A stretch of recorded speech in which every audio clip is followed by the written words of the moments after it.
Hello friends, તો આજે આપણે બનાવીશું મસાલા સિંગ। તો મસાલા સિંગ બનાવવા માટે સૌપ્રથમ એક કઢાઈમાં 1 ચમચા જેટલું તેલ ગરમ કરવા મૂકી દઈશું। તેલ ગરમ થાય તે પહેલાં મેં અહીંયા સિંગને શેકી અને તેના ફોતરા કાઢી લીધા હતા।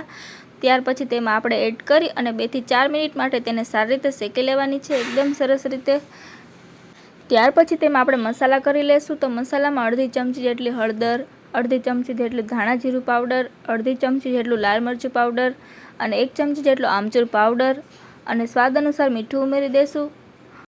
ત્યાર પછી આપણે તેને ફરી મિક્સ કરી અને પાછળથી આપણે ખાંડનો પાવડર 1 થી 2 ચમચી જેટલો ઉમેરી દઈશું। ખાંડનો પાવડર એકદમ ઓપ્શનલ છે, જો તમને ભાવતો હોય ગળ્યું તો તમે ઉમેરી શકો છો, બાકી સ્કીપ પણ કરી શકો છો। એકદમ સરસ લાગે છે, ખાટી મીઠી અને ગળ્યો સ્વાદ આવે છે। તો એકદમ બજારમાં મળે તેવી મસાલા સિંગ તૈયાર છે। જો તમને લોકોને આ રેસીપી પસંદ આવે તો મારી ચેનલને લાઇક, શેર અને સબસ્ક્રાઈબ કરજો અને કોમેન્ટમાં જરૂર જણાવજો કે આ રેસીપી કેવી લાગી। Thanks for watching.